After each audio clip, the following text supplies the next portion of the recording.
मैं अनुरोध करता हूँ आपके क्रांति और आज देश इस श्रद्धांजलि कार्यक्रम के अवसर पाकिस्तान को संबोधित पूर्व अध्यक्ष हमारे पिता आदरणीय हम लोग के अभिभावक स्वर्गीय उमेश कुमार की सुनवाई होती है ये गरीबे लोग को लाठी मारेगा और अपराधी लोग को जो है ये लोग बढ़ावा देने का काम करता है, संरक्षण देने का काम करता है। आज हम लोग बिहार पूरा घूम रहे थे दोस्तों, कहीं हत्या होगा, कहीं बलात्कार हो गया, जाके पूछते हैं गिरफ्तारी हुआ, गिरफ्तारी हुआ, बोलता ना गिरफ्तारी नहीं हुआ। उल्टा हम लोग आंदोलन कर रहे थे कि FIR नहीं तो उल्टे केस कर दिया। यही धंधा चल रहा है कि नहीं चल रहा है? जी सर। कहीं सुनवाई करवाई नहीं, गरीब की सरकार है तो ज्यादा समय हम नहीं लेंगे, फिर आपके बीच हम आएंगे, गुरुआ आएंगे। आप लोग चिंता मत कीजिए, इस बार बस एक काम कीजिए कि लोगों को जोड़िए, सब समाज हर वर्ग हर जाति के लोगों से संपर्क अच्छा बनाइए, मिलजुल करके आप लोग चलने का काम कीजिएगा कि नहीं कीजिएगा? एक रहना है ना, एक एकदम मजबूती के साथ आप लोग साथ रहिए। और इन्हीं शब्दों के साथ अंतिम में फिर हम श्रद्धा के सुमन स्वर्गीय उमेश कुमार वर्मा जी के चरणों पर अर्पित करते हुए आप सबको दिल से धन्यवाद करते हुए अपने बात को विराम देते हैं। जय हिंद, जय भारत। कई जगह लगा हुआ, कई जगह नहीं लगा हुआ, लेकिन क्या लगा हुआ है स्मार्ट मीटर? लोग परेशान हैं, बिजली का बिल से लोग परेशान है कि नहीं है? एक सवाल पूछे, बताइए देश में सबसे महंगा बिजली कौन से राज्य में मिलता है? आवाज नहीं आ रहा, बताइए। हमारा बिहार सबसे गरीब और सबसे महंगा बिजली, और जो सबसे अमीर राज्य है, अव्वल राज्य है, वहां सस्ता बिजली। ये उल्टा है, गरीब राज्य के महंगा बिजली बांट रहे हो और जो अमीर राज्य है उसको सस्ता बिजली दे रही। चलने वाला नहीं है। जब आपकी सरकार बनेगी तो हर घर 200 यूनिट फ्री में बिजली हम लोग दिलवाने का काम है। युवा आयोग का गठन किया जाएगा। कितने हमारे नौजवान बेरोजगार है, जरा हाथ उठाना। तादाद है बेरोजगारी का, पढ़ लिख करके डिग्री लेकर के भी नौकरी नहीं है। आप लोग फॉर्म भरते होंगे बहाली के लिए, एप्लीकेशन फॉर्म का दाम कितना है भाई? 500 किलो बढ़ा दिया। आपका भाई जब सत्ता में आएगा तो फॉर्म फीस माफ हो जाएगा, फॉर्म का पैसा नहीं देना होगा।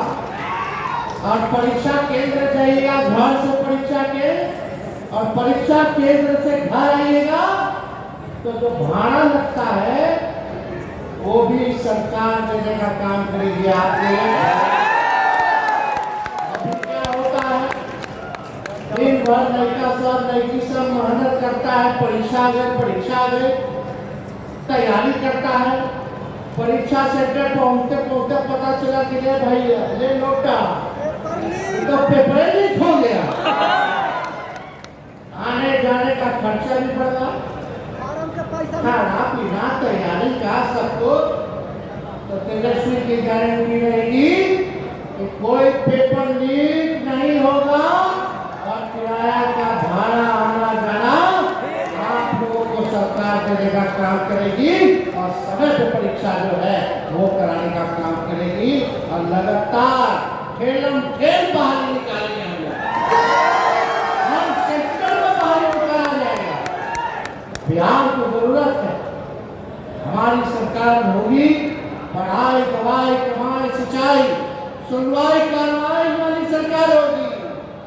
अभी किसी पे कार्रवाई नहीं होता। बताइए घूसखोरी हो रहा है कि नहीं हो रहा? हो रहा है कि नहीं हो रहा? कोई ऐसा काम बिना काम किए हो रहा है? ये नीचे मुख्यमंत्री तक रेट फिक्स है। जब ठेकेदारी को ग्लोबल टेंडरिंग कर दिया गया, बिहार का ठेकेदार मरेगा, काम नहीं मिलेगा। बाहर के लोग ठेकेदार बुलाएंगे, कमीशन लेकर के काम करें, चाहे सड़कों का या कोई चीज का। तो ये पूरी तरीके से सरकार जो है भ्रष्टाचार में लिप्त है। ऐसा एक दिन नहीं है जहां व्यवसायियों के साथ हत्या, लूट ना हो रहा हो, आम जनों के साथ बलात्कार, लड़कियों के साथ ना हो रहा हो, चोरी हो, बैंक रॉबरी हो। ऐसा एक दिन नहीं है जहां नहीं हो रहा हो।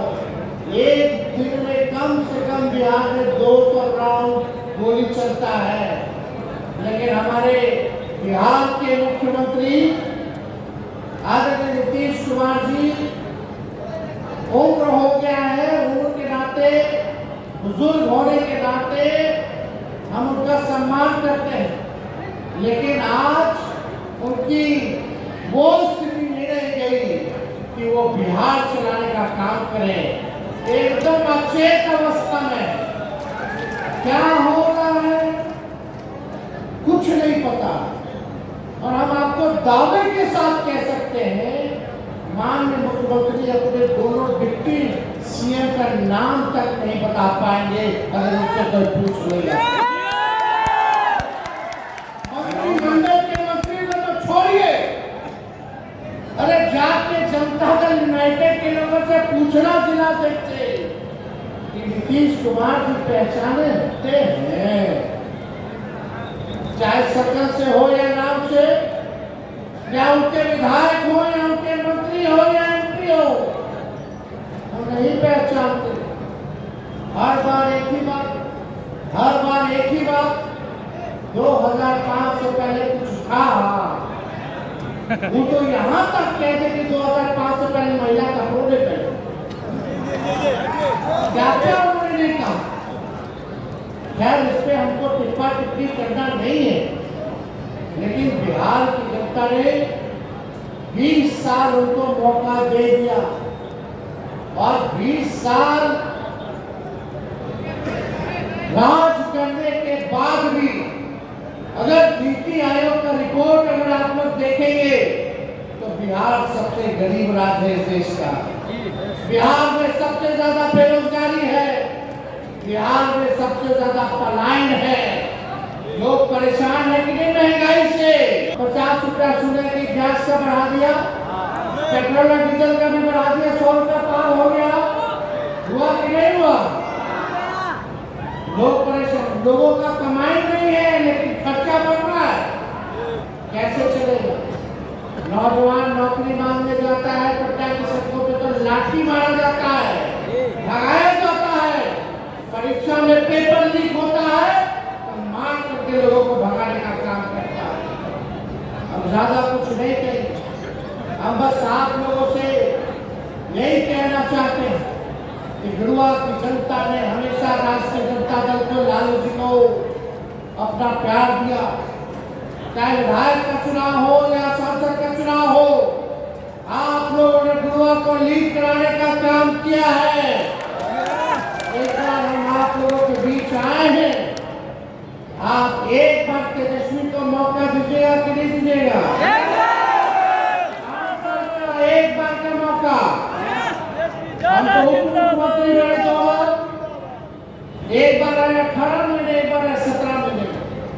हम बीच में बोलते थे कि 10 लाख को सरकारी नौकरी देंगे, लेकिन 17 महीने में हमने 5 लाख सरकारी नौकरी लोगों को देने का काम किया। 3.5 लाख नौकरी हम लोगों ने प्रक्रिया ठीक करा। तालीम मरकज हो, विकास मित्र हो, टोला सेवक हो, इन सबके मानदेय को हम लोगों ने बढ़ाया। खेल नीति लाए, पर्यटन नीति लाए, हम लोगों ने आईटी नीति लाने का काम किया। बिहार में 50,000 करोड़ का निवेश लाने का काम किया। आरक्षण की सीमा को 65% हम लोगों ने बढ़ाने का काम किया। हम लोगों ने जाति आधारित गणना कराने का काम किया। 17 महीने में हम लोगों ने काम किया।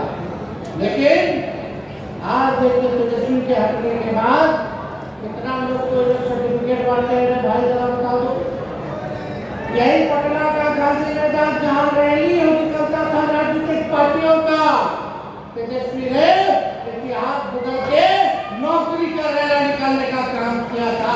एक साथ नौकरी हम लोगों ने देने का काम किया। आज एक मौका आपको दीजिएगा तो दोनों हाथ उठा करके बताइए, और जब मौका मिलेगा तो लाखों के तादाद में नौकरी और रोजगार तो मिलेगा ही मिलेगा, ये गारंटी है। इससे नीचे तो कोई बात नहीं होगी। लेकिन हमारी आधी आबादी माताएं बहनें यहाँ बड़ी संख्या में बैठी हैं, महंगाई से लोग परेशान हैं, घर चलाना मुश्किल हो गया है। हम लोगों की सरकार आएगी तो माई बहन मान योजना लाएंगे और बहन और माताओं के खाते में हर महीना 2500 रुपया खाता में सरकार डालेगा। झारखंड में मिल रहा है कि नहीं मिल रहा? वहाँ महीना योजना, और यहाँ क्या होगा? सवाल करना चाहिए, यहाँ कौन सा योजना का नाम होगा? माई बहन मान योजना, 2500 रुपया हम लोग देंगे। और यही नहीं, गैस सिलेंडर 1200 पार हो गया है, उसको हम लोग 500 रुपया करने का काम करेंगे। लोग हैं,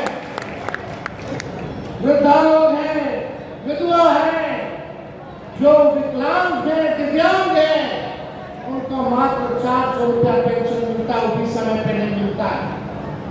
400 से काम नहीं चलने वाला। जब आपकी सरकार बनेगी तो 400 से 1500 रुपया हम लोग करने का काम करेंगे।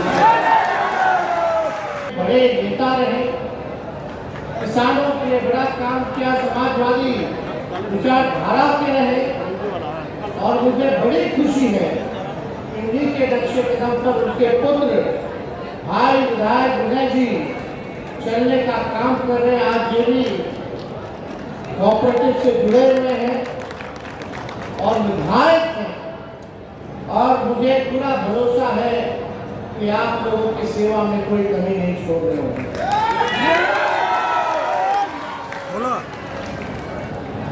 आने में देरी होगी, इसलिए हम आप सब लोगों से हाथ जोड़ करके माफी चाहेंगे। आप सब लोग जानते हैं कि देश की रक्षा के लिए जो जवान शहादत, जो शहीद हुए, बहुत अच्छे पिछड़े परिवार के थे, गरीब परिवार के थे, इकलौता परिवार में जिम्मेवारी उन्हीं के कंधे पे था, जिससे घर चल रहा था। उनके घर में शौचालय भी नहीं, 2 कमरा भी नहीं है। आज हम लोग गए उनके परिवार के लोगों से, हमने मुलाकात की, पार्टी द्वारा जो है आर्थिक मदद हम लोगों ने किया। अस्थावा हम लोग गए हुए थे, आने में देरी हो गई, यही कारण था।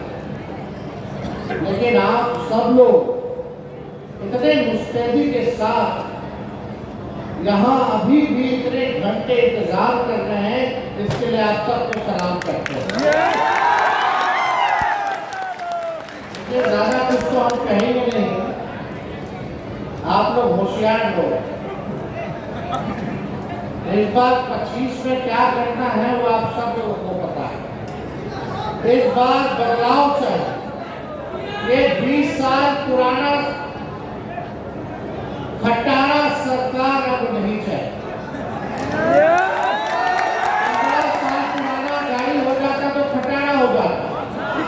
सरकार भी अनुमति नहीं देती है, रोड पे ले आइए तो फाइन कर देगा, चालान कर देगा, करता कि नहीं? 15 साल पुराना गाड़ी रोड पे नहीं चलेगा तो खटारा 20 साल पुराना सरकार का ध्यान रखेगा। 15 साल खटारा होना मतलब कि धुआं छोड़ने लगता है, टायर पंचर हो जाएगा, इंजन बैठ जाएगा, कहीं बीच सफर में आपको पूरा नहीं करा पाएगा, बार बार मरम्मत कराते रहेगा, आपके खर्च होता रहेगा। आज की जो मौजूदा 20 साल की जो सरकार है, गरीबों का, किसानों का खून चूसने वाली सरकार है। खाना चले जाइए, ब्लॉक चले जाइए, बिना घूस दिए कोई काम नहीं। संतोष मांझी जी को तो 17 महीना का काम थोड़ी समझ में आएगा। अब तो भाजपा के साथी है, तो जाति जनगणना उनको क्या समझ में आएगा। आरक्षण 65% बढ़ा, उनको क्या समझ में आएगा। और IT और टूरिज्म पॉलिसी क्या समझ में आएगा। स्पोर्ट्स पॉलिसी क्या समझ में आएगा। उनसे ज़रा पूछिएगा कि 5 लाख एक साथ नौकरी मिली बिना पेपर लीक हुए, कहाँ हुआ। असल में तो संतोष जी को तो हम ही ना भाई पहली बार MLC बनाए हैं। अच्छा, स्वास्थ्य हम ही लोग तो बनाए, पहला चुनाव लड़े तो हार ना गए थे। अगर आप ये वीडियो YouTube पर देख रहे हैं तो हमारे चैनल को सब्सक्राइब करें और बेल आइकन को दबाना ना भूलें। अगर आप Facebook पर ये वीडियो देख रहे हैं तो हमारे पेज को लाइक करें।